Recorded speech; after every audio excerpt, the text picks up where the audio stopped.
Jadi hari ini benar banyak yang dibahas mengenai Rumah 12. Silakan teman-teman bertanya setelah Mas Bambang presentasi yang mengenai di rumah123.com. Saya berharap setelah Anda dapat ilmu ini, ntar Anda pasang iklannya, caranya, strateginya, copywritingnya mungkin, atau tekniknya harus berubah. Kalau enggak, kita kalah nih. Hari ini jujur aja ya, kalau kata orang lagi kurang sehat, hari ini Mas Bambang mau ngasih vitamin buat kita. Sayang nih kalau nggak pada datang nih.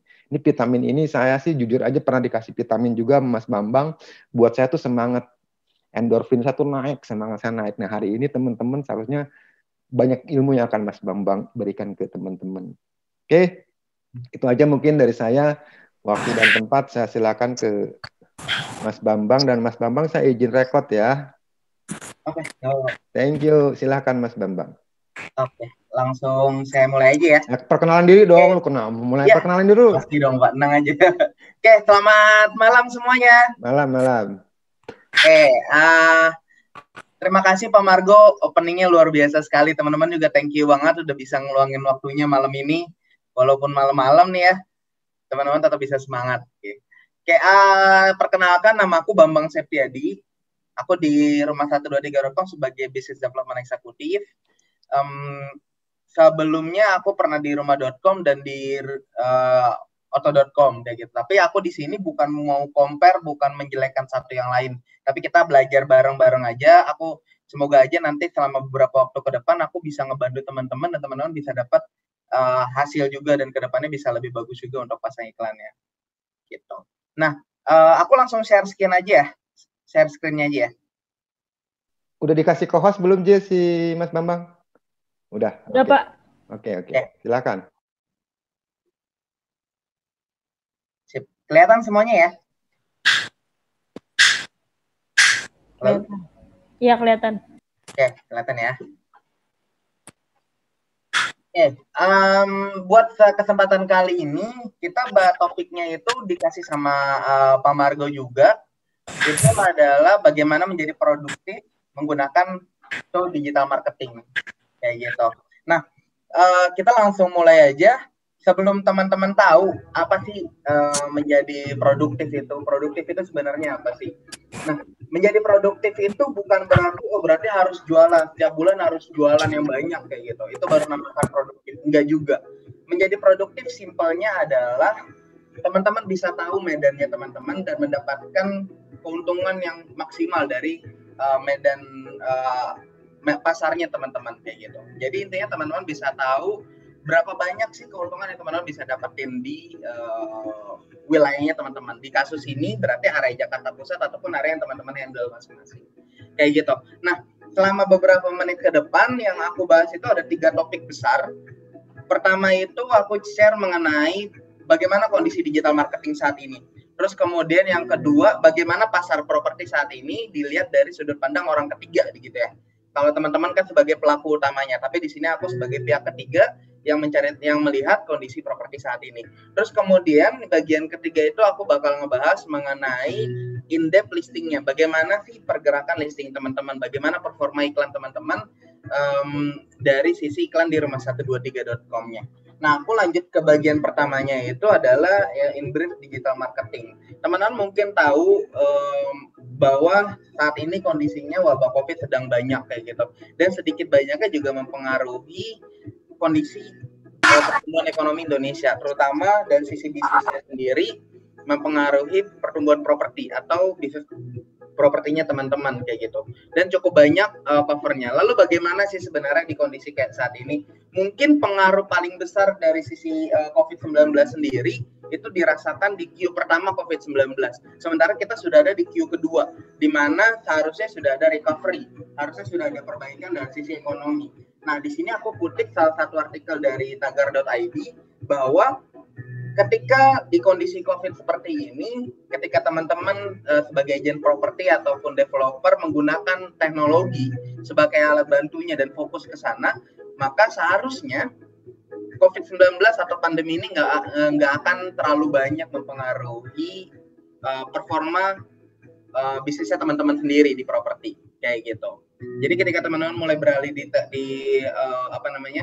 menggunakan teknologi secara maksimal, maka harusnya teman-teman tetap bisa dapat hasil yang terbaik gitu. Kalau teman-teman sebelum wabah itu perbandingan antara konvensional sama non konvensionalnya atau menggunakan teknologinya itu 60 dan 40, sekarang teman-teman lebih banyak lagi, mungkin 70 30 konvensionalnya kayak gitu. Tapi bukan berarti teman-teman meninggalkan konvensional ya.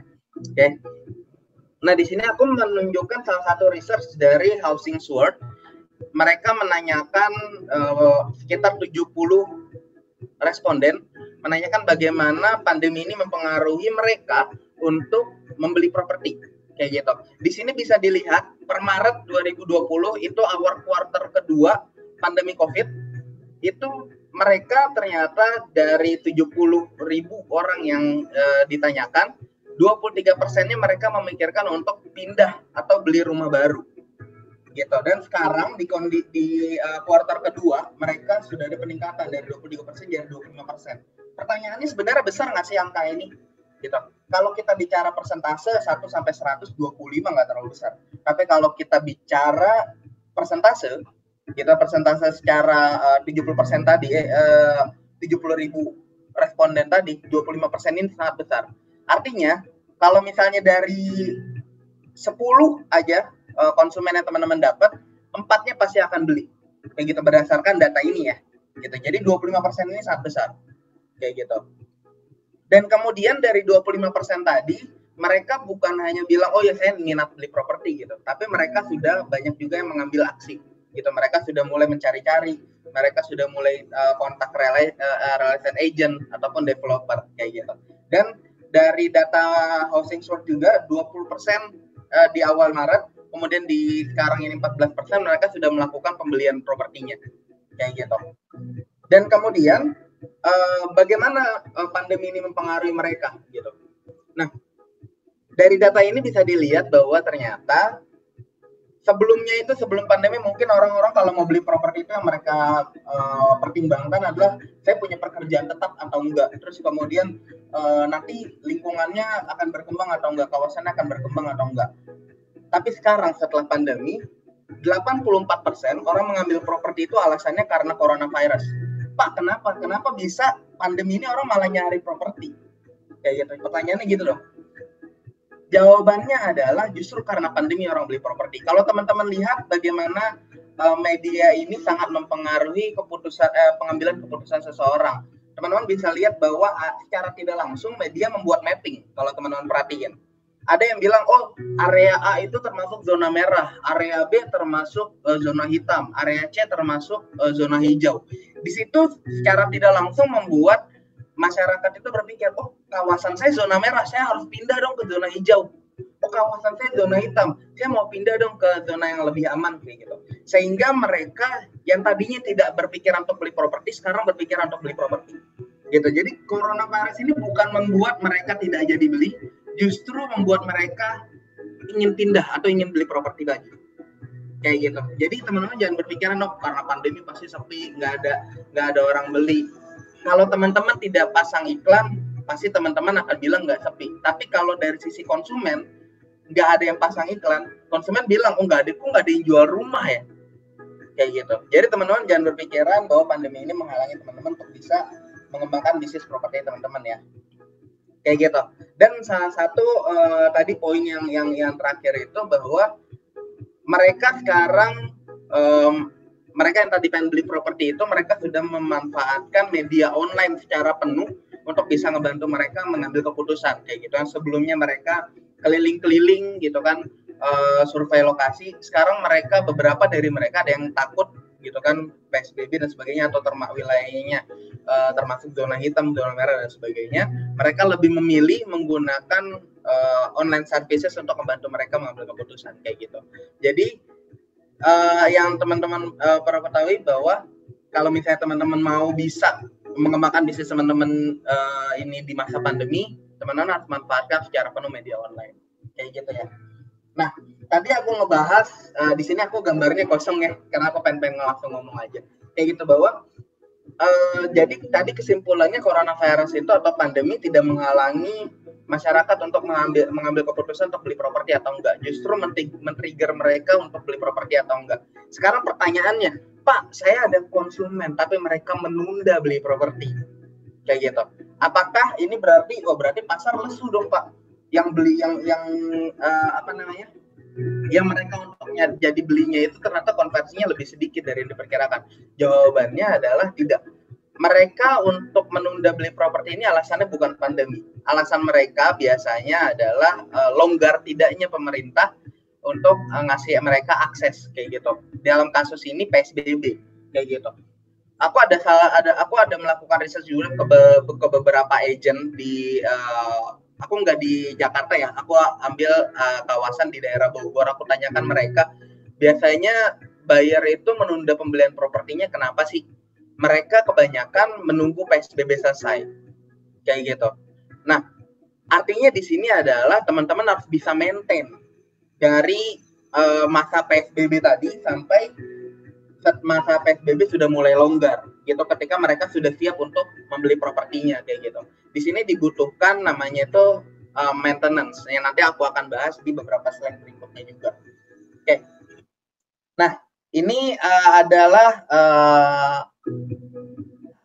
mungkin Pak Margo udah pernah aku kasih tahu juga ya Pak ya, Grant Cardone. Ini adalah panutan aku sendiri dari sisi real estate. Aku banyak belajar dari beliau. Beliau bilang bahwa digital market itu adalah unknown space.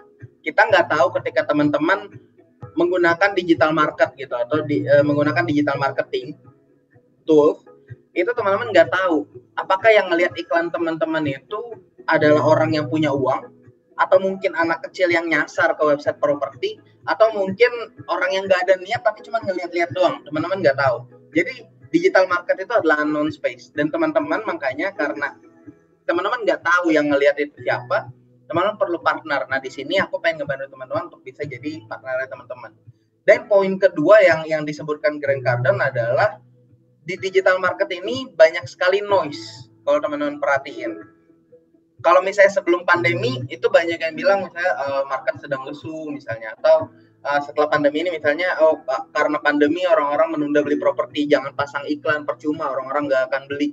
Itu noise kayak gitu. Mereka akan mengganggu teman-teman untuk bergerak kayak gitu. Bahkan di satu titik bisa memberhentikan teman-teman untuk bergerak. Dalam hal ini berjualan kayak gitu. Nah, terus solusinya apa? Apakah teman-teman terus terima gitu aja? Jawabannya adalah jangan berhenti. Ketika noise itu sampai di satu titik membuat teman-teman ragu untuk pasang iklan atau enggak, teman-teman harus lanjut terus kayak gitu. Karena kenapa? Karena ketika teman-teman berhenti, ya kan, akan ada orang lain kok, akan ada agent lain yang akan pasang iklan. Ketika teman-teman nggak mau spending uang di digital market, akan ada orang lain kok yang akan spending uang di sana.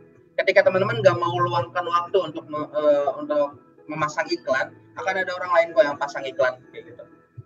Nah terus teman-teman mau jadi yang mana? Mau yang pasang iklan atau yang enggak kayak gitu? Karena teman-teman nggak akan bisa grow bisnisnya teman-teman kalau teman-teman tidak sell and close kayak gitu. Dan kalau misalnya teman-teman tidak pasang iklan, teman-teman otomatis tidak akan sell and close kayak gitu. Nah di situ sekilas mengenai digital market kayak gitu. Nah selanjutnya aku akan bahas mengenai in-depth marketnya. Di sini aku bakal ngebahas bagaimana sih pasar properti saat ini di masa pandemi. Tadi aku sekilas mengenai digital marketingnya. Nah aku juga di awal udah bilang bahwa being produktif, teman-teman harus tahu medannya teman-teman seperti apa sih, battlefield-nya teman-teman seperti apa sih. Di sini aku akan share. Bagian pertama itu sorry ya. Oke. Di bagian pertama di sini aku kasih area outlook untuk Jakarta Pusat kayak gitu. Di sini adalah data-data dari kita untuk area dengan traffic yang sangat banyak kayak gitu ya. Di sini bisa dilihat aku sebutin 3 topnya aja, itu ada di Menteng, Kemayoran, Cempaka Putih, Johar Baru dan sebagainya, itu ada di average sampai Cideng. Senen dari Pasar Senen sampai Gajah Mada itu juga masih di average, dan yang mungkin slow-nya itu di Cikini, Cempaka Mas dan sebagainya kayak gitu. Di sini teman-teman bisa tahu bahwa berarti area-area ini yang teman-teman perlu fokusin. Teman-teman punya rumah nih di Menteng nih, punya produk di Menteng, teman-teman harus fokusin. Kenapa? Karena banyak orang yang cari di sana, banyak orang yang ngelihat kayak gitu. Pastikan teman-teman iklannya itu mudah dilihat untuk di area-area yang visitornya banyak kayak gitu ya. Dan kemudian bagian kedua adalah teman-teman perlu tahu waktu kapan teman-teman perlu pasang iklan kayak gitu. Di sini aku akan share juga kalau misalnya diperhatikan dari data yang ada di layar ini bahwa traffic paling banyak di rumah123.com itu untuk dari sisi hari itu adalah di weekdays. Senin, Selasa, Rabu. Paling sedikit itu ada di hari Kamis dan hari Sabtu. Pertanyaannya, Pak, kenapa hari Sabtu bisa sepi ya Pak ya? Kayak gitu. Padahal kan itu weekend. Jawabannya adalah banyak pembeli properti ini kan mereka adalah pekerja kayak gitu. Dan mereka cuma punya waktu luang di hari Sabtu. Makanya mereka biasanya di hari Sabtu itu mereka luangkan untuk visit site. Mereka akan habiskan waktu di Senin sampai Jumat untuk mencari properti yang mereka ingin pilih, dan di hari Sabtu itu mereka putuskan untuk visit kayak gitu. Oke, jadi sudah jelas ya. Untuk jam-jamnya juga bisa dilihat kayak gitu. Jam paling banyak itu ada dari jam 9 pagi sampai jam 8 malam. Di beberapa kasus kayak Senin, Selasa, Rabu sampai jam 10 malam kayak gitu. Di sini teman-teman perlu pilih waktu yang tepat supaya teman-teman bisa dapat exposure yang tinggi kayak gitu, supaya dapat visitor yang tinggi. Oke. Kemudian di sini aku share mengenai listing classification. Listing classification ini aku buka dengan page views versus views kayak gitu. Di sini teman-teman perlu tahu bahwa setiap listing dari teman-teman itu berbeda. Listing A dan listing B itu berbeda. Listing rumah dan listing ruko itu berbeda. Listing tanah dan listing pabrik itu berbeda. Dari sisi apa? Dari sisi perlakuannya juga akan berbeda. Dari sisi traffic pun akan berbeda. Nah, tapi sama-sama listing rumah pun bisa berbeda. Listing rumah A dan rumah B walaupun areanya sama, itu bisa berbeda. Di sini aku compare berdasarkan poin 1, yaitu page views kayak gitu.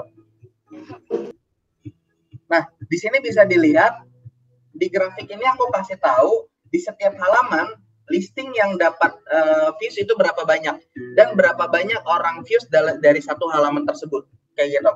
Nah, dari data ini dari halaman 1 itu ada 8.800 views dalam satu halaman. Artinya ada 8.800 orang setiap harinya. Ini per hari ya. Setiap harinya akan lihat di halaman 1. Dan masing-masing listing itu akan kebagian 800 sampai 900 views. Kayak gitu.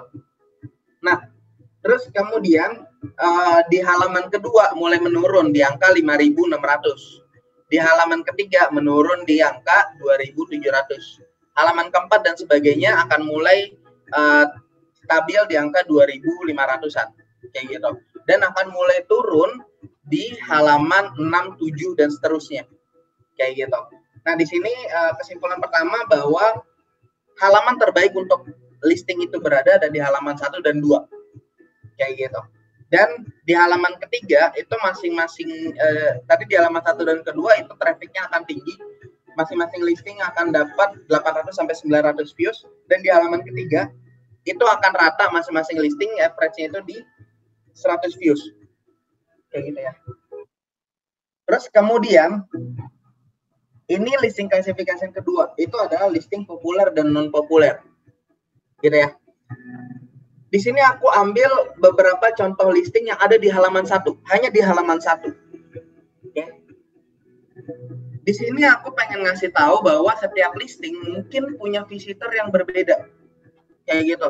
Apa yang mempengaruhi ini adalah nanti aku akan dibahas di bagian ketiga, tapi di sini aku kasih tahu klasifikasinya dulu aja ya. Ini populer listing, ini listingnya Ibu Susi. Ini ada di area Bogor, aku ambil di area populernya itu Sentul.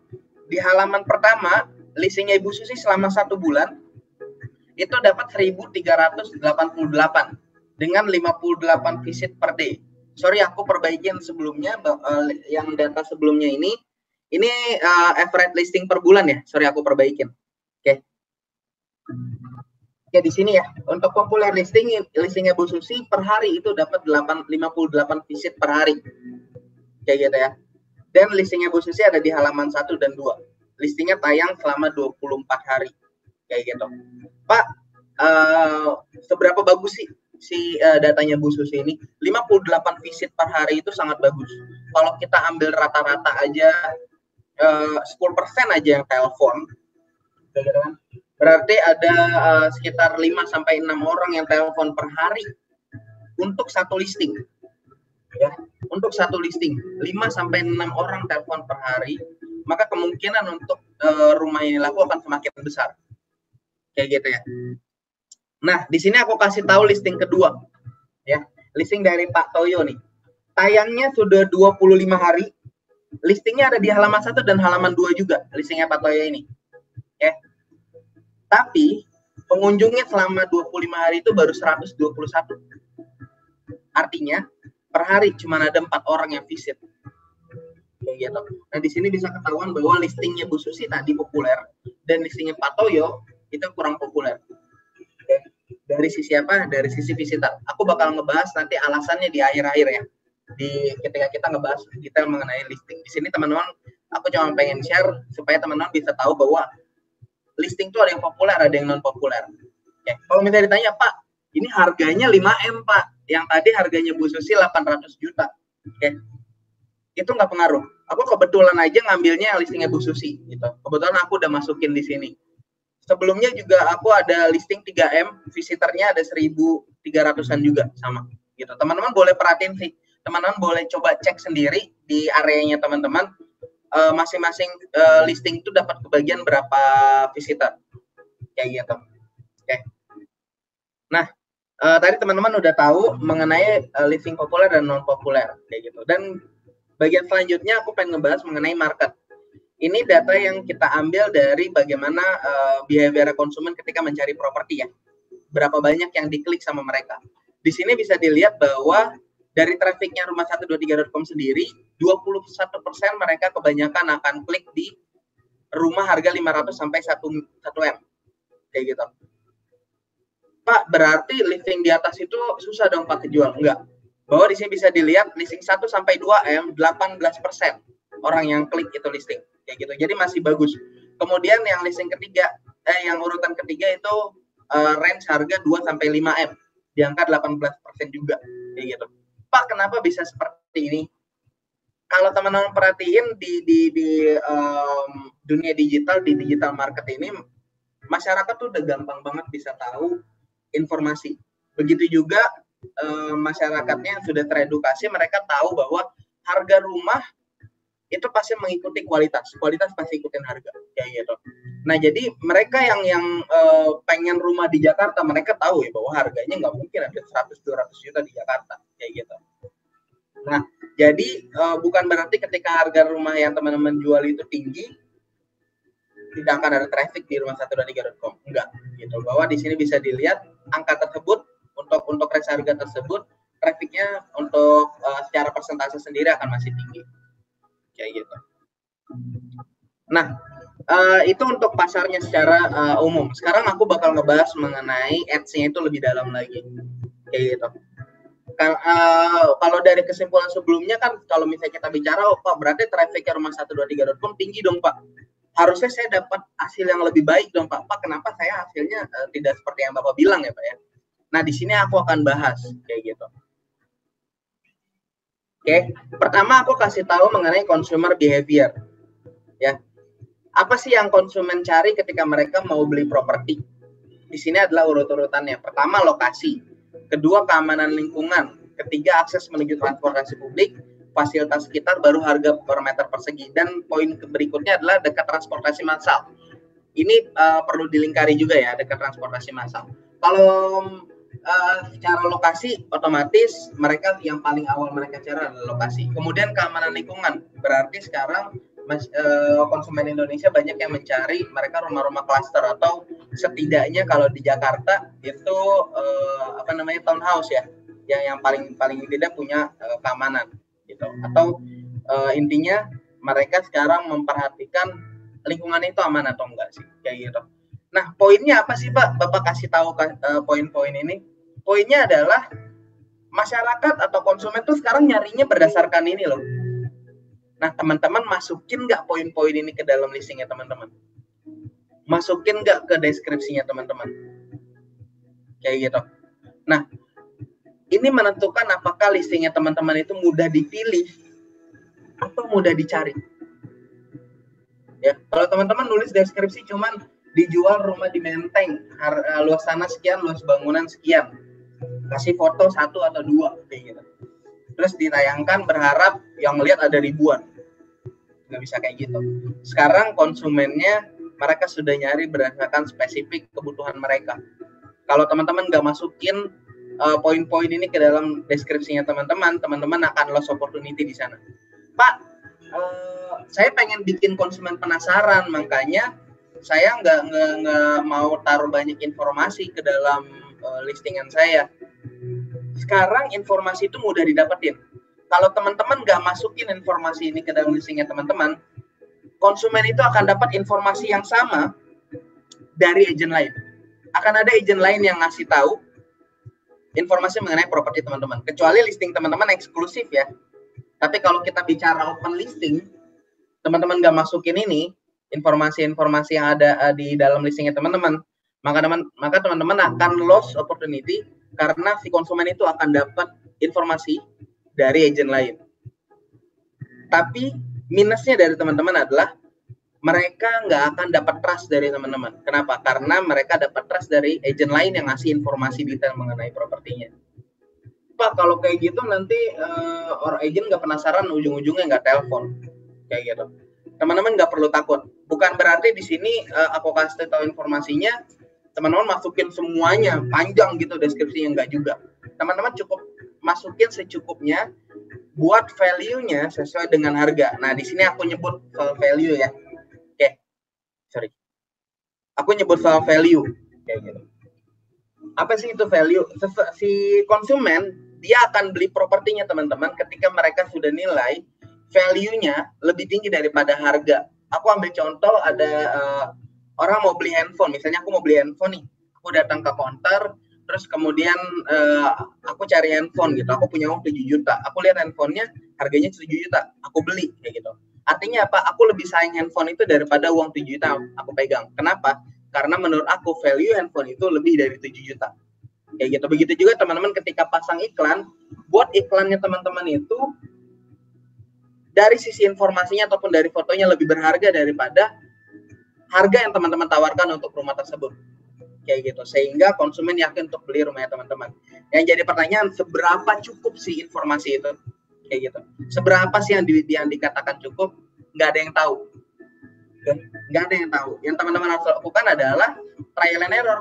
Teman-teman coba misalnya masukkan 2 atau 3 informasi misalnya. Dari poin-poin tadi ya. Responnya nggak ada. Tambahin informasi lagi. Tambahin 2 atau 3 lagi. Responnya nggak ada. Tambahin 2 atau 3 informasi lagi. Baru ada respon. Itu namanya cukup. Nggak ada yang tahu cukup dari sisi informasi itu berapa banyak. Teman-teman harus coba sendiri. Kayak gitu. Karena masing-masing properti punya nilai yang berbeda. Kayak gitu. Untuk deskripsinya. Oke. Kemudian add attributes. Kayak gitu.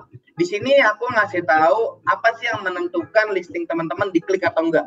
Apa yang menentukan tadi di bagian sebelumnya listing populer atau enggak. Ya. Itu adalah pertama foto, kemudian harga, kemudian judul. Kenapa? Karena informasi ini adalah informasi yang pertama kali muncul di halaman pencarian rumah123.com. Mereka nggak tahu tuh di sini ada kolam renang, di sini ada fasilitas parkir untuk 5 mobil untuk 1 apartemen misalnya, kayak gitu. Di sini nggak dimunculkan informasinya.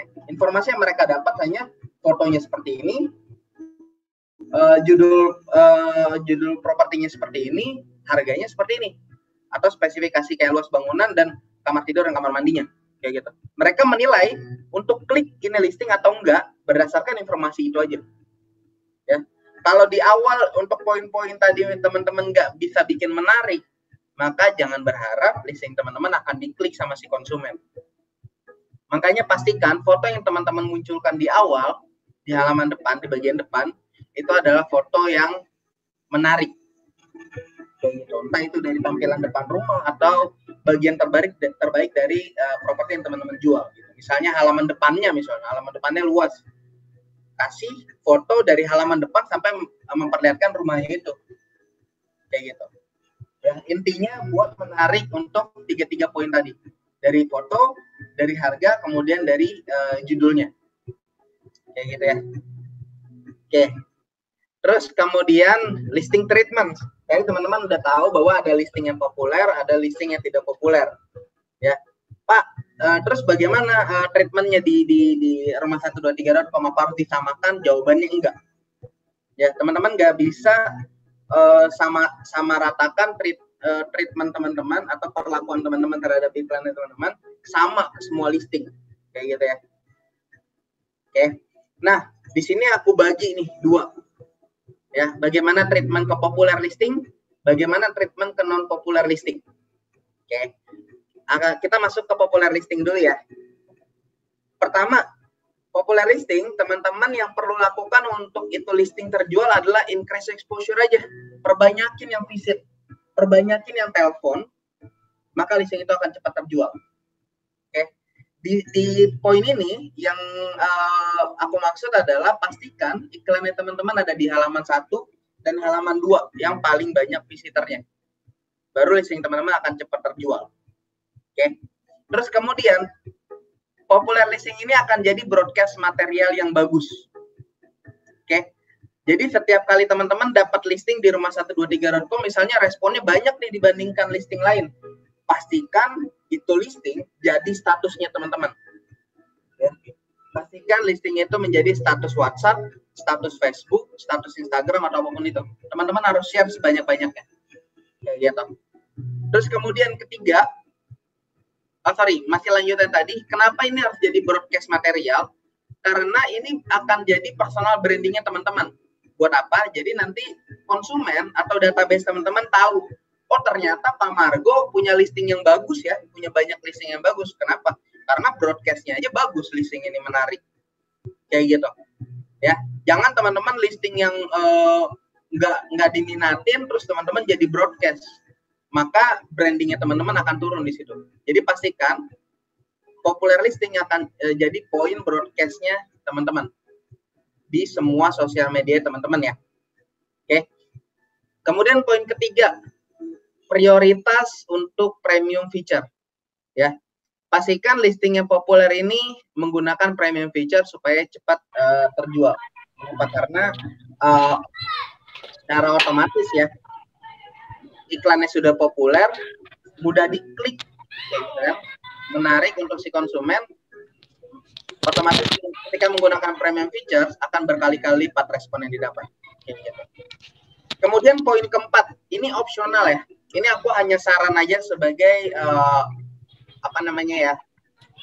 konsultan atau orang yang sharing aja ya.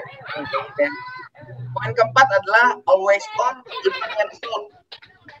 Nah, popular listing ini kan pasti lakunya cepat dong ya Pak ya. Popular listing pasti lakunya akan cepat. Terus kalau udah cepat, udah dong saya nggak punya popular listing lagi. Jawabannya adalah teman-teman tetap aja pasang itu iklan walaupun sudah terjual.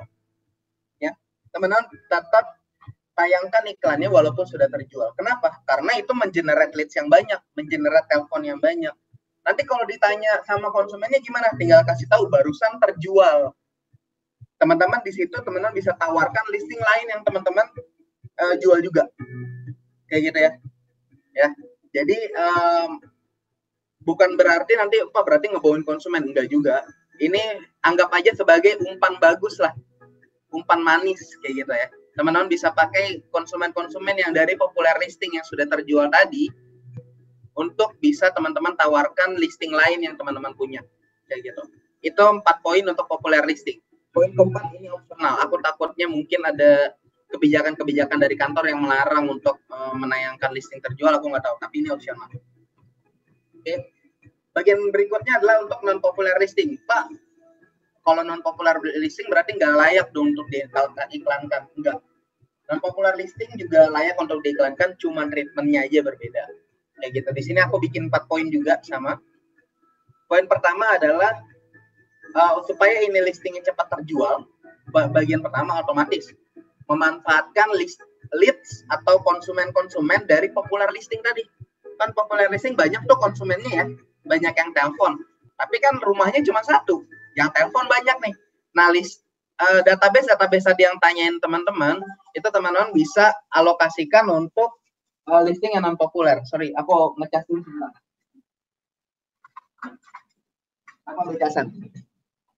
Jadi listing yang tadinya mengenerate list cukup banyak, database-nya bisa dilempar untuk listing-listing yang non populer. Ini mungkin sudah standar ya, teman-teman mungkin juga sudah lakukan kayak gitu. Oke, tapi ini aku hanya meng-highlight aja untuk reminder aja kayak gitu. Ya.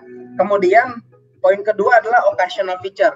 Maksudnya ini adalah beberapa kali mungkin bisa juga dimanfaatkan untuk menggunakan iklan-iklan premium kayak gitu. Bukan berarti karena non populer terus tidak digunakan premium.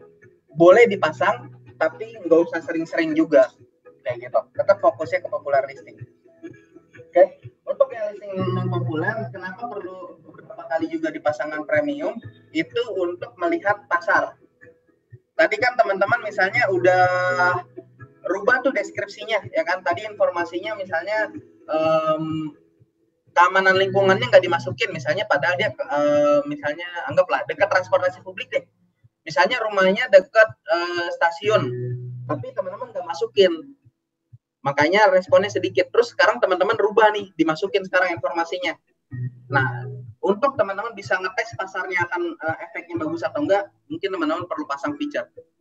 Kayak gitu. Terus kemudian, bagian ketiga adalah menambah detail dan deskripsi. Seperti tadi aku bilang, perlu adanya trial and error. Teman-teman bisa tambah sedikit demi sedikit informasi mengenai details dan deskripsi dari properti yang teman-teman jual. Ya. Terus kemudian poin keempat adalah memperbaiki attributes. Dalam hal ini entah itu dari sisi judul diperbaikin, entah itu dari sisi foto diperbaikin. Kalau misalnya tadi sebelumnya responnya kurang bagus kayak gitu. Dan perlu dilempar lagi tes pasar dengan apa? Menggunakan feature tadi. Kayak gitu ya.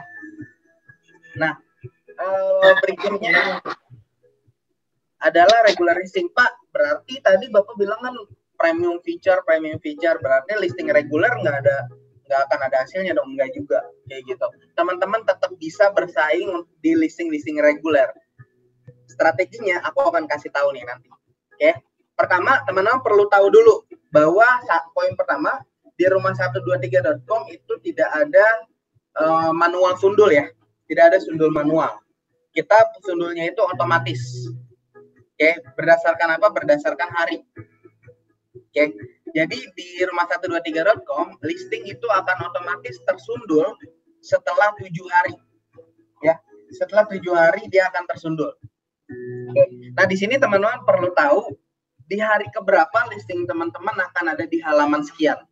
Oke, di sini ada aku kasih tahu kesimpulannya aja ya di halaman-halaman bagusnya ya. Di halaman pertama otomatis itu iklan premium ya, feature listing dan premier listing.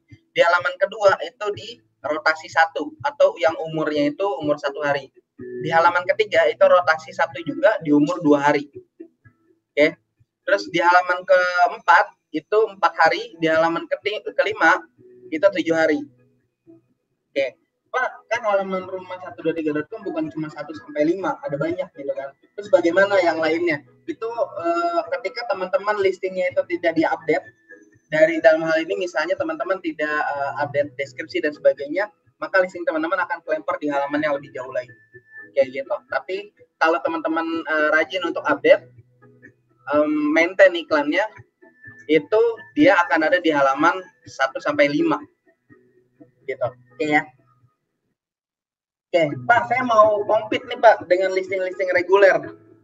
Gimana caranya? Oke, di sini aku kasih tahu bagaimana kompetisi untuk regular listing ya. Pertama adalah regular listing itu teman-teman bersaing banyak-banyakan listing. Mana yang listingnya paling banyak, mereka akan dapat kesempatan viewers lebih banyak dibandingkan yang lain. Gitu ya. Terus kemudian bagian kedua adalah teman-teman perlu atur harinya. Tadi kan aku bilang listingnya rumah123.com diputar setiap 7 hari sekali. Gitu ya. Nah, teman-teman bisa atur tuh seminggu kan ya. Nah, di rumah123.com kita untuk sundulnya itu betul-betul exact per menit, per hari, per jamnya. Misalnya, aku sundul iklan hari ini nih, misalnya hari Selasa jam 10 siang, jam 10 pagi misalnya. Nah, jam 10 pagi aku sundul iklannya hari Selasa, maka iklan yang tadi itu akan naik minggu depan di hari Selasa juga, di jam yang sama, di menit yang sama. Makanya di situ teman-teman perlu atur harinya. Dilihat dari apa? Dari tadi peak hour yang tadi aku bilang di pertama. Hari-harinya teman-teman perlu pilih yang weekdays. Ya, jangan di weekend, jangan hari Sabtu teman-teman sundul. Teman-teman diupload iklannya kayak gitu. Teman-teman perlu atur. Begitu juga dengan jamnya ya. Ya, teman-teman pilih jamnya. Teman-teman mau jam berapa iklan teman-teman ditayangkan. Misalnya trafficnya tadi yang paling banyak itu di jam 8 misalnya, jam 8 pagi atau jam 10 pagi. Teman-teman pastikan iklan teman-teman ditayangkan atau dipasang di jam-jam seperti itu. Oke. Bagian keempat ini adalah consumer oriented. Artinya adalah teman-teman upload iklan berdasarkan target iklannya teman-teman. Misal, saya mau pasang iklan propertinya itu untuk misalnya pengusaha di pasar misalnya. Kenapa? Karena misalnya rumahnya dekat pasar atau misalnya rumahnya itu affordable untuk pengusaha-pengusaha di pasar misalnya. Nah, teman-teman bisa cari tahu kira-kira konsumen yang basicnya atau ekonominya itu mereka bisnis pasar itu punya waktu kosong di jam-jam berapa, ya teman-teman. Ketika tahu misalnya ternyata mereka punya waktu kosong atau mereka mencari properti di jam-jam sore misalnya, pastikan iklan teman-teman diupload jam segitu, kayak gitu ya. Nah, begitu juga kalau misalnya teman-teman mau carinya, saya pengen coba pekerja kantor deh, atau misalnya istri yang lagi di rumah nih, yang mereka nyari-nyari listing gitu, nunggu suaminya, berarti malam, pastikan iklan teman-teman disundulnya pas malam hari, kayak gitu, atau di-uploadnya pas malam hari, kayak gitu. Itu yang aku maksud mengenai consumer oriented. Teman-teman pastikan ketika pasang iklan, jadikan teman-teman itu sebagai buyer juga. Tempatkan di teman-teman sebagai buyer. Okay. Jadi sehingga iklannya teman-teman targetnya tepat, dilihat oleh orang yang tepat, kayak gitu, dan di waktu yang tepat. Oke, jadi teman-teman tetap bisa bersaing di rumah123.com meskipun dengan menggunakan regular listing, kayak gitu. Karena kan tadi aku bilang tidak semua listing perlu dipasangkan iklan feature, kayak gitu. Oke. Nah di sini ini untuk data aja. Traffic untuk iklan feature dan premier, kayak gitu ya. Di sini aku nanti mungkin perlu cari untuk yang area-area Jakarta Barat ya, Jakarta Pusat. Ini kebetulan untuk area Cibubur dan sekitarnya, area Jawa Barat kayak gitu. Tapi di sini bisa diambil kesimpulan aja gitu kan. Aku ngambil secara general aja, kita ibaratkan ya. Misalnya contoh ini, ini umum ya. Ini umum. Ya, di sini traffic tertinggi misalnya untuk Pondok Indah nih. Pondok Indah untuk iklan premium itu alokasi traffic dari semua totalnya adalah 8%. Kalau misalnya kita bandingkan di feature listing sama mungkin sekitar 8%, nih nggak terlalu kelihatan. Kita ambil yang kelihatan aja ya. Coba Kemang nih. Kemang untuk feature listing itu 8%. Nah, kalau di sini Kemang berapa nih? Kemang 4%. Artinya untuk area Kemang lebih baik menggunakan feature dibandingkan iklan premier listing. Ya, jadi teman-teman di sini bisa dilihat, teman-teman harus pilih yang mana. Di sini aku kalau ngebahas semuanya akan panjang nih, ya. Jadi aku kasih poin-poinnya aja. Di sini teman-teman bisa bandingkan bahwa setiap area mungkin ada area yang efeknya premiernya lebih bagus daripada feature. Ada yang area efeknya feature lebih bagus daripada premier. Kayak gitu. Ini akan aku share, nanti aku kasih ke Pak Margo mengenai detailnya. Kayak gitu ya. Nah, mungkin dari aku gitu aja. Teman-teman ada pertanyaan nggak nih? Lama ya, 42 menit lama juga ya. Terima kasih nih Pak Bambang udah sharing-sharing. Seru sekali ya kalau misalkan mengenai portal properti, karena kan marketing yang dibutuhkan dan buyer tuh kebanyakan dari portal properti pastinya kan. Buat Bapak Ibu yang mau bertanya silahkan, bisa ngancungin jempol atau bisa chat dulu di room chatnya. Ini ada yang nanya nih Pak dari Mbak Nur nih. Bagaimana iklan bisa masuk ke halaman 1 atau 2 selain dengan feature listing? Oke. Kalau untuk itu jawabannya adalah tergantung areanya. Kalau areanya memang cukup populer, kayak misalnya contohnya area Jaksel misalnya, Pondok Indah dan sebagainya, atau contohnya area Menteng, itu teman-teman perlu lihat sendiri sih, gitu ya. Atau kalau misalnya area populer, trennya adalah halaman 1 dan halaman 2 biasanya sudah dikuasai sama Premier atau feature listing. Kayak gitu. Tapi kalau untuk area-area non populer, mereka otomatis teman-teman bisa bersaing di regular listing juga. Kayak gitu. Oh, jadi kebanyakan tuh Pak kalau halaman 1 dan halaman 2 itu dipenuhi dengan yang feature listing dan Premier ya? Iya, tergantung areanya ya. Banyak yang pakai atau enggak. Oh, gitu ya. Oke deh. Gimana Mbak Nur?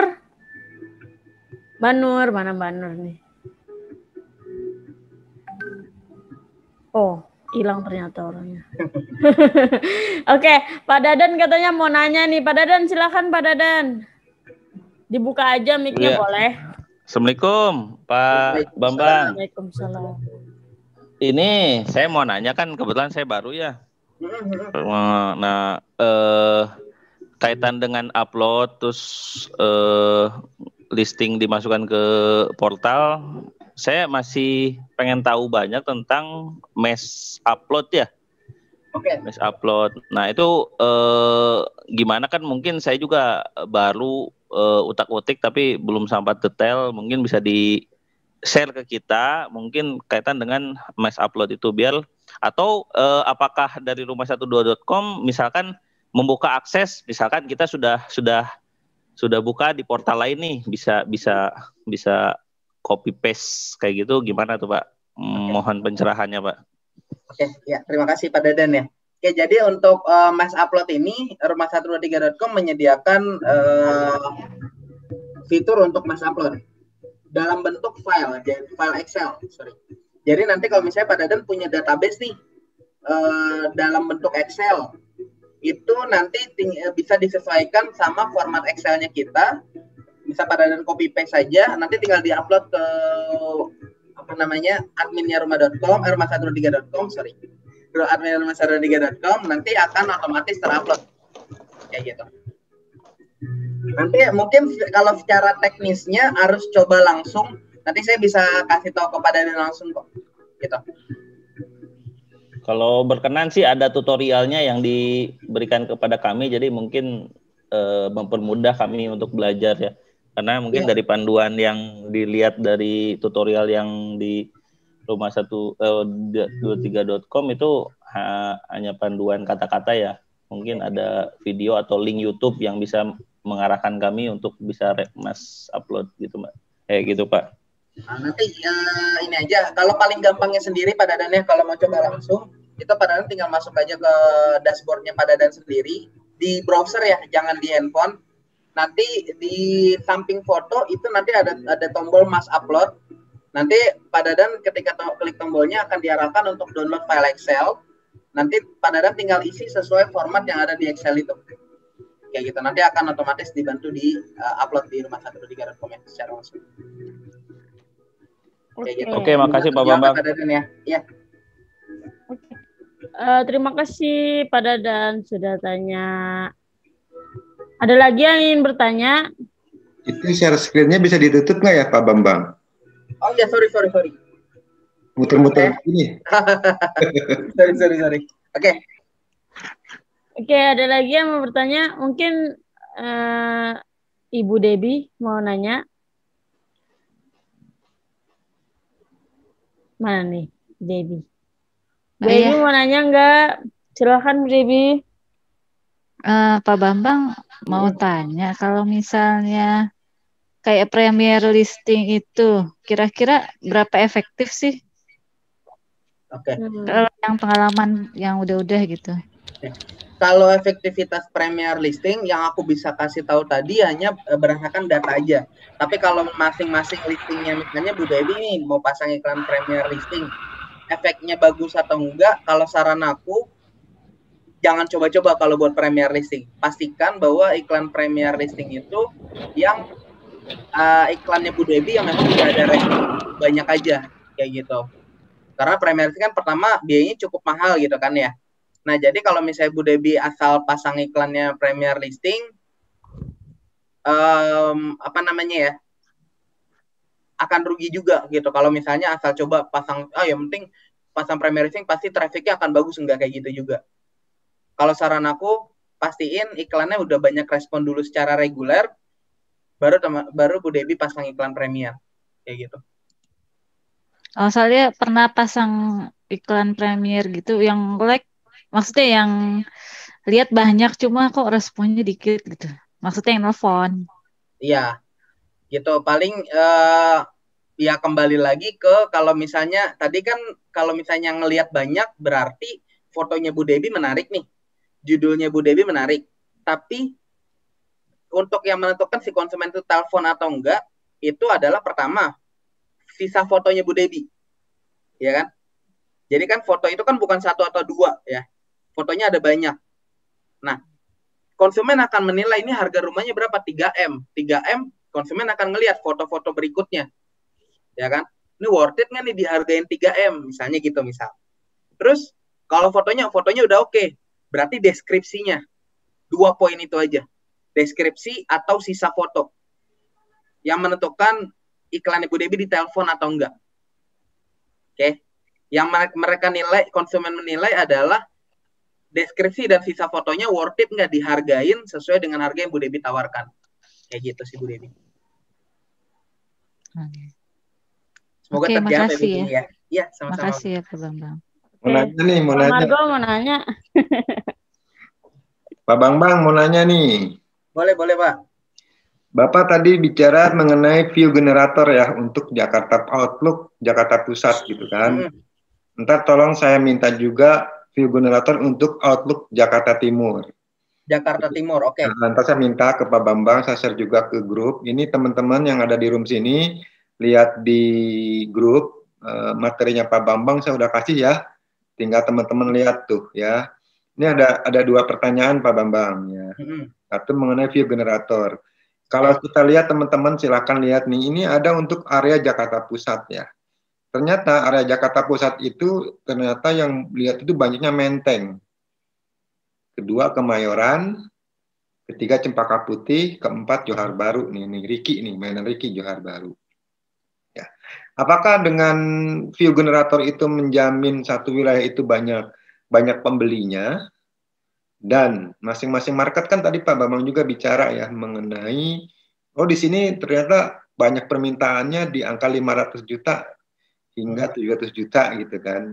Kan kalau di Menteng nggak mungkin harga segitu kan, karena Menteng itu harganya kita tahu ya pasarannya tanah udah hampir 70-50 juta semeter gitu loh.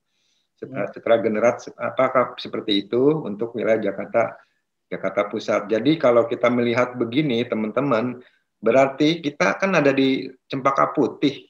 Nah, menurut Outlook Jakarta Pusat, kawasan Cempaka Putih itu ada sekitar 10,89%. Jadi sebenarnya kenceng dong, marketnya ada dong, ikannya banyak dong gitu loh. Jadi momen nih buat teman-teman nih, itu kan untuk Jakarta Pusat, Cempaka Putih, dan Kemayoran. Nah, Kemayoran ini kan luas sebenarnya, bisa nggak tahu nih Kemayoran apa, apakah Kemayoran itu kawasan Benyamin Suebnya doang, karena itu ada banyak apartemen, banyak juga ada perkantoran juga, atau memang kawasan yang itu apa namanya yang di Howisher lah, atau di Jalan Cempaka Baru dan sekitarnya itu. Jadi satu pertanyaan, yang kedua pertanyaan Pak Mas Bambang, saya tertarik mengenai datanya Mas Bambang mengenai ini nih, consumer behavior nih, ini terkeren banget nih ya. Ini ada lokasi, keamanan lingkungan. Apakah ini generat dari seluruh Jakarta atau Indonesia? Apakah daerah tertentu juga punya seperti ini, Mas Bambang? Gitu. Okay. Thank you, itu aja. Ya, thank you Pak Margo. Luar biasa pertanyaannya ya. Oke. Kalau untuk yang pertama, apakah lead generator tadi menjamin bahwa views-nya akan banyak? Kalau menjamin views-nya akan banyak, iya. Gitu. Karena itu data betul-betul adalah tarikan untuk visitor per area kayak gitu. Kalau misalnya di Menteng disebutkan jumlahnya misalnya berapa persen, maka sebanyak itulah pengunjung di Menteng kayak gitu. Tapi kembali lagi ke alokasi masing-masing listing. apakah listingnya teman-teman itu akan dilihat banyak orang atau diklik banyak orangnya itu atau enggak.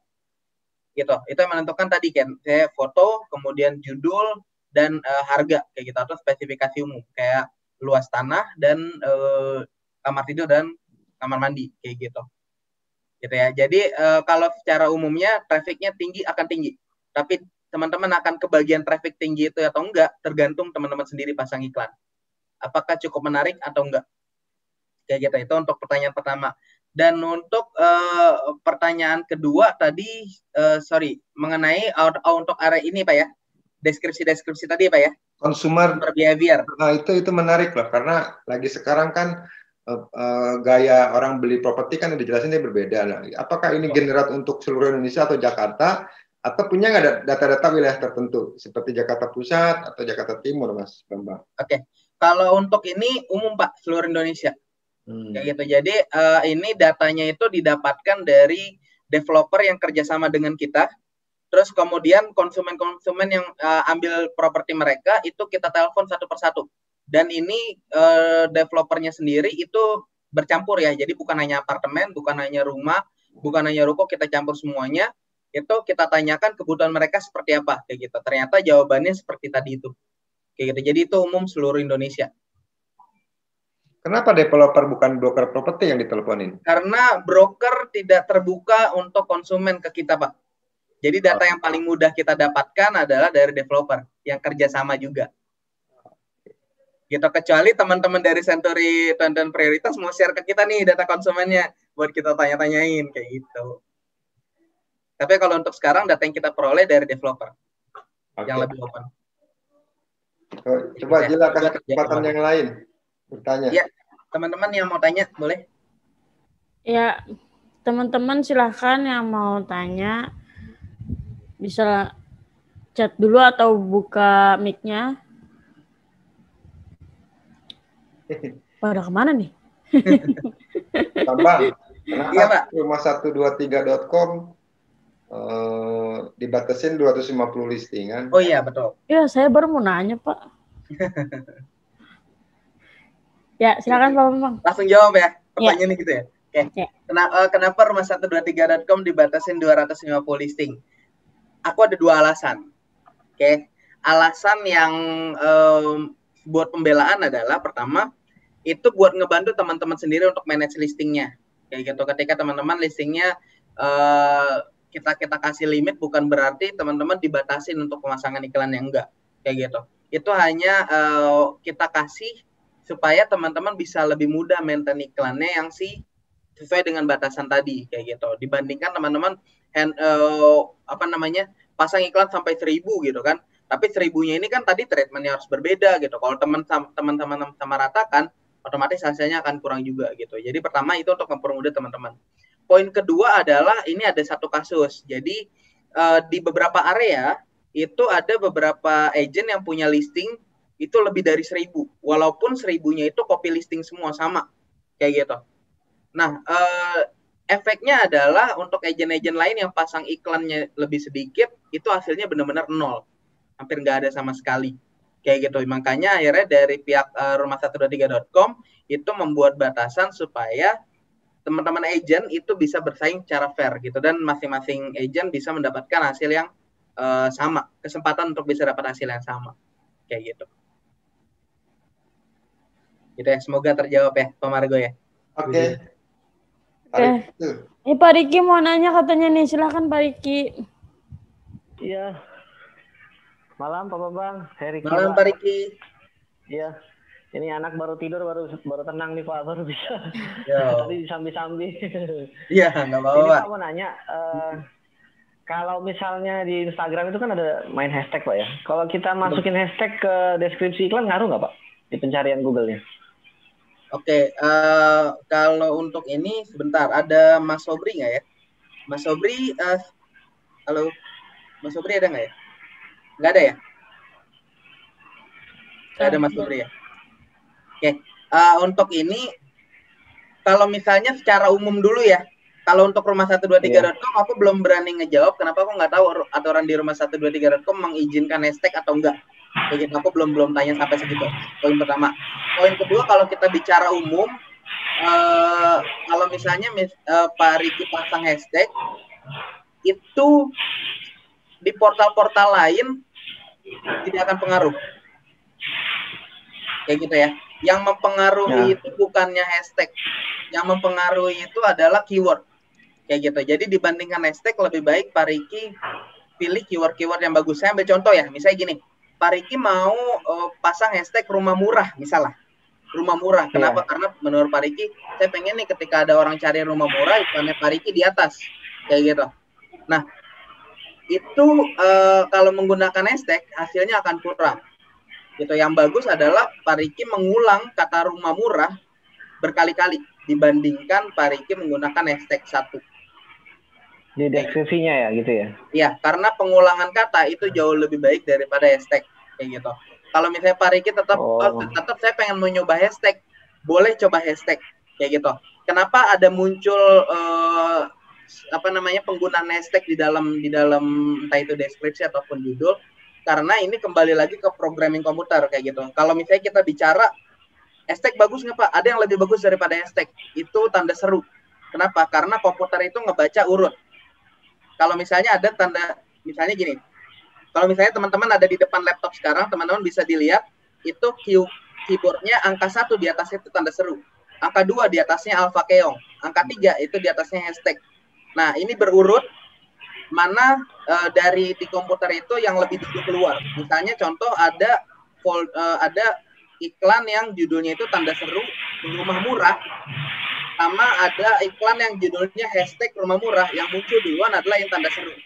Itu berdasarkan skema komputer kayak gitu. Kalau kita bicara mau pakai simbol, tanda seru lebih bagus daripada hashtag. Hashtag dipakai karena lebih menarik, lebih eye catching. Iya. Kayak gitu. Oke Pak, ada nanya lagi Pak. Saya kan kadang-kadang buka, misalnya kita buka website detik.com, kompas.com, itu kita malah ngelihat iklan kita sendiri gitu Pak. Itu apa ada hubungan Rumah 123 mengendorse ke Kompas apa ke Detik gitu, kita ngelihat iklan rumah kita sendiri gitu. Jadi apakah itu seperti apa Pak ininya? Kok bisa ada iklan itu yang kita lihat malah punya kita sendiri gitu? Oke. Itu namanya GDN, Mbak. Google Display Network. Jadi rumah123.com kita bekerja sama dengan Google untuk GDN. Jadi GDN ini adalah display yang dijual Google di platform lain yang sifat iklannya itu automation. Automation ini artinya si iklan itu, iklan yang GDN tadi, itu akan muncul sesuai dengan behavior-nya Pak Riki. Misal, kalau misalnya Pak Riki baru buka Tokopedia nih di laptopnya Pak Riki buka website lain di browser, itu bisa jadi akan muncul iklan-iklan Pak Riki yang tadi dilihat di Tokopedia. Kenapa? Karena itu sifatnya automation, ngelihat behavior-nya Pak Riki. Kalau misalnya Pak Riki baru ngelihat iklan di rumah123.com, terus Pak Riki buka detik.com, akan ada kemungkinan akan muncul di detik.com juga kayak gitu. Tujuannya apa sih? Tujuannya itu sifatnya suggestive selling. Rumah123.com pengen membuat seolah-olah bahwa properti yang barusan dia lihat jodohnya. Kenapa? Karena muncul mulu. Buka website lain muncul mulu. Ini kayak jodohnya. Iya. Itu kunci untuk suggestive selling kayak gitu. Jadi dibawa sampai dengan 10 website. Itu iklannya akan tayang sampai 10 website yang Pak Riki buka setelahnya. Oke. Berarti membantu kita juga Pak ya? Iya, membantu. Kalau konsumen yang ngelihat. Iya. Oke, makasih Pak Bang. Itu aja. Semoga terjawab Pak Riki. Thank you Pak Riki. Iya, sama-sama Pak Riki. Ini ada lagi nih yang mau nanya. Sama-sama. Kalau link website gimana Pak Bambang kaitan dengan hashtag? Gimana Mas Guzila? Kalau link website gimana Pak Bambang kaitan dengan hashtag? Coba Pak katakan. Website apa dulu nih maksudnya? Website pribadi kah? Boleh Pak. Maksudnya gini Pak. Misalkan kita punya website nih, terus ditautkan di deskripsi, itu masalah nggak? Atau ada penolakan nggak dari rumah123? Nah, untuk itu aku belum tanya nih. Sama kayak hashtag tadi aku belum tanya juga apakah diizinkan atau enggak gitu. Tapi kalau secara umum pengaruh atau enggak, pengaruh. Kayak gitu ya. Kenapa? Karena kalau misalnya link website pada dan dimasukkan ke dalam deskripsi, mereka ngelihat dan mereka klik di situ, pada dan secara nggak langsung udah mengunci konsumen itu untuk cuman closing ke website pada dan kayak gitu. Kalau misalnya dibilang bagus, itu bagus. Kayak gitu. Yang ditanyakan yang itu apa, ada kebijakan betul. Terus kalau misalkan kita linkkan, misalkan ada video nih, kan nggak bisa ditampilkan di foto nih, kita linkkan link YouTube kita di situ, apakah boleh atau gimana kan gitu? Oke. Kalau misalnya diizinkan atau enggak, mungkin saya butuh besok pagi saya akan share ke Pak Margo diizinkan atau enggaknya ya, karena saya belum bisa jawab sekarang nih. Terus kemudian untuk link YouTube itu bisa dimunculkan sebagai video Pak di tampilan-tampilan fotonya. Oh iya di embed ya. Di embed kayak gitu. Bahasanya tinggi tuh. Embed. Sebagian nggak ngerti tuh pada dan tuh. Embed itu bahasa Indonesianya ditautkan. Iya, sebagian kagak ngerti. itu teknis kalau sih. Kalau Pak Dadan, Pak Riki, itu orang-orang ngerti. Kita tuh kadang-kadang gaptek, nggak ngerti. Kalau bahasa gampangnya, embed itu maksudnya ditempelin link YouTube-nya ke foto ke Rumah 123.com, nanti muncul videonya. Kalau misalnya mau itu, nanti mungkin kita bisa training pasang iklan kali Pak Margo. Baik, Pak Bambang. Jadi ada satu lagi kali ya, abis ini terakhir lah karena udah malam. Ada pertanyaan lagi nggak? Ada lagi nggak yang mau nanya? Kalau nggak kita tutup, Pak Bambang mau istirahat. Kayaknya nggak ada lagi deh. Coba ya? Bapak Ibu silakan yang mau bertanya. Mumpung Pak Bambang ada waktu buat sharing sama kita, dimanfaatkan waktunya buat tanya, buat cari ilmu, benar nggak Pak? Iya. Oke, bahannya saya udah share ke Bapak Ibu. Saya minta ke Pak Bambang, karena gini Pak Bambang, market kita kan Jakarta Pusat dan Jakarta Timur. Jadi saya minta outlook untuk Jakarta Timur, di daerah mana aja yang paling banyak gitu loh untuk Jakarta Timur. Oke. Ya, besok saya usahakan udah ada datanya Pak Margo. Yang Jakarta Kalian Timur nanti jawaban-jawaban yang tadi saya nggak bisa jawab sekarang, besok saya jawab. Iya. Sobri kemana tuh temen yuk tuh? Hilang. Ngantuk kali Pak, anaknya udah nangis-nangis kali tuh. Oke, nggak apa-apa. Jill di close aja untuk tema kali ini karena udah hampir jam 9. Silakan Jill. Ya Pak. Ya baik Bapak Ibu.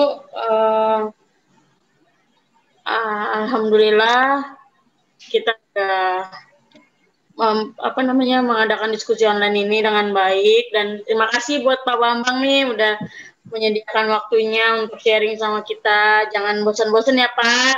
Iya pasti dong, pasti. Kita tahu nanti kapan-kapan kita bisa sharing lagi. Boleh. Akhirnya mungkin Pak Margo ada mau tambahan kata atau ucapan untuk yang lainnya Pak? Ya intinya tetap kita belajar ya. Ntar Pak Bambang kalau ada lebih detail silakan tanya ke Pak Bambang langsung. Dia tolong nomor handphonenya di-share aja di grup dia. Iya Pak. Boleh ya Pak Bambang ya? Boleh. Di grup kita aja di-share, jadi kalau langsung japri ke Pak Bambang aja, gitu. Jadi Bapak Ibu lebih detail pertanyaannya. Hari ini Pak Bambang jujur aja mengupas tidak amat daging-dagingnya, saya tahu gitu loh. Tapi setidaknya ngebuka mata kita dalam kondisi pandemi seperti ini, ternyata marketnya masih kencang gitu kan. Jakarta Pusat itu di ranking ke-5 gitulah, ranking ketiga dan keempat tuh Johar Baru tuh marketnya Riki, dan Cempaka Putih marketnya kita, selain Kemayoran, selain Menteng ya. Jadi kita masih kenceng nih marketnya. Ketiga, peluang itu masih ada bagi orang-orang yang mau belajar gitu. Itu aja Bapak Ibu dari saya.